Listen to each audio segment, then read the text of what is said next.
कविता अपने माता पिता की बहुत लाडली थी। 3 बड़े भाइयों की बहन थी।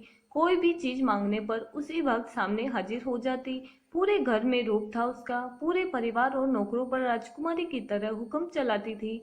कविता स्कूल में भी पूरा रूप था उसका, बड़े घर की लाडली जो थी वह। ऐसे ही उसने कॉलेज में दाखिला लिया। उसने ठाट बाट बड़ी गाड़ी में आना जाना, हर दिन नया फैशन देखकर हर कोई उससे दोस्ती करना चाहता था। थोड़े ही दिनों में उसके बहुत से दोस्त बन गए।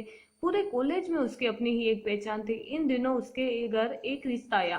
खानदानी लोग थे और पापा की पुरानी जान पहचान थी उनके साथ। कविता के साथ कोई जबरदस्ती नहीं थी, पर कविता ने फिर भी हाँ कर दी, क्योंकि वह अपने परिवार से बहुत प्यार करती थी। वह जानती थी कि वह लोग उसका अच्छा ही सोचेंगे। लड़के का नाम राज था। राज काफी पढ़ा लिखा और समझदार लड़का था। ससुराल वाले भी बहुत अच्छे थे। ससुराल में कविता की जगह वैसी ही थी जैसी कि मायके में। कोई भी कार्य कविता की सलाह के बिना नहीं होता था। सबकी लाडली बहू बन गई थी वह।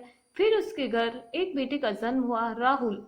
कविता को जान से प्यारा था। पोता पाकर ससुराल वाले तो फूले नहीं समाते थे।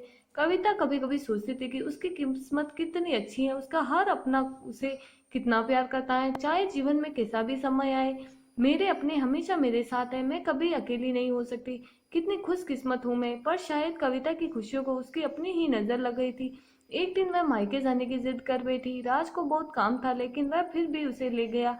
रास्ते में उनकी गाड़ी अन्य गाड़ी से टकरा गई। कविता, राज और राहुल बहुत बुरी तरह से जख्मी हो गए। काफी दिनों के इलाज के बाद राज और राहुल तो ठीक हो गए, लेकिन कविता पूरी तरह से ठीक ना हो सकी। सर पर चोट लगने के कारण वह अपने आंखों की रोशनी खो बैठी। अब कविता की किस्मत जैसे उल्टे पांव चलने लगी। मायके जाने वाले कुछ दिनों तक उसे मिलने आते रहे, फिर कभी कभार फोन ही करते, पूछ लेते कि अब कैसी हो। धीरे धीरे ये सिलसिला भी कम हो गया। ससुराल वालों की सहानुभूति भी कम होने लगी। घर में किसी को पास बैठने के लिए कहती तो जवाब मिलता, बहुत काम है, अब तुम भी हाथ नहीं बटा सकती। राज भी चिड़चिड़ा हो गया था। बस राहुल ही था उसके साथ, जिसके साथ हंसते खेलते उसका वक्त गुजरता। एक दिन कविता के हाथ से कुछ सामान गिर गया, जिसकी वजह से राहुल को हल्की सी चोट लग गई। कविता के सास ससुर ने राहुल को उससे अलग कर दिया कि कहीं उसके ना देखने की वजह से बच्चे का कोई नुकसान ना हो जाए।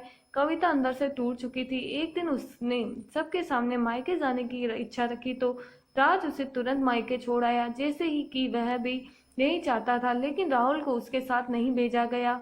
कविता कभी राहुल से दूर नहीं रहती थी, पर अपनी कमी के कारण उसने ज्यादा बहस नहीं की। कविता को लगा कि वह 3-4 दिन वहां रहेगी तो थोड़ा हवा पानी बदल जाएगा, क्योंकि वह कितने दिनों से कहीं भी बाहर नहीं गई थी।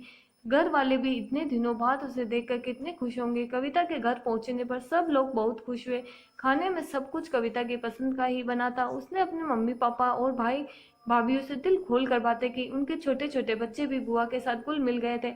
रात को सोने के वक्त जब वह कपड़े बदलने लगी तो उसे पता चला कि उसका बैग तो पूरा भरा हुआ था। वह सब समझ गई कि वह बहुत उदास हो गई। कुछ दिनों तक तो सब ठीक रहा, फिर जैसे सब बदलने लगा, सबका व्यवहार बदल रहा था। वह लोग जैसे थक चुके थे उससे। सब लोग घुमा फिरा कर पूछने लगे कि राज कब आ रहा है उसे ले जाने। वह बहाना बना देती, जबकि वह जानती थी कि उस घर में अब उसके लिए कोई जगह नहीं। कविता से चलते वक्त कुछ ना कुछ नुकसान हो जाता। थोड़ी बहुत टोका टोकी उसे सुनाई देती, वह टाल देती। एक दिन उसके हाथ से लगकर एक कीमती फूलदान टूट गया। छोटी भाभी ने बहुत हंगामा मचाया। कविता के माता पिता रोज रोज के झमेलों से तंग आ गए थे। उन्होंने राज को खुद से फोन कर दिया। राज कविता को अपने घर ले गया। कविता को अपने परिवार वालों से यह उम्मीद न थी।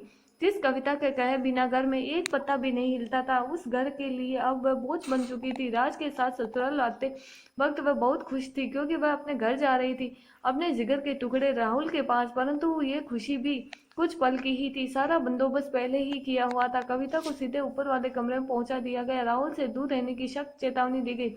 एक काम वाली लता को उसकी जिम्मेदारी सौंपी गई, जो उसके खाने पहनने जैसी जरूरतों का ध्यान रखेगी। कविता ज्यादातर चुप ही रहती। कभी कभी कामवाली लता से थोड़ा बतिया लेती। उसके जरिए राहुल का पता चल जाता। सबकी लाडली बेटी और बहू सबके लिए लाडली से बोझ बन चुकी थी।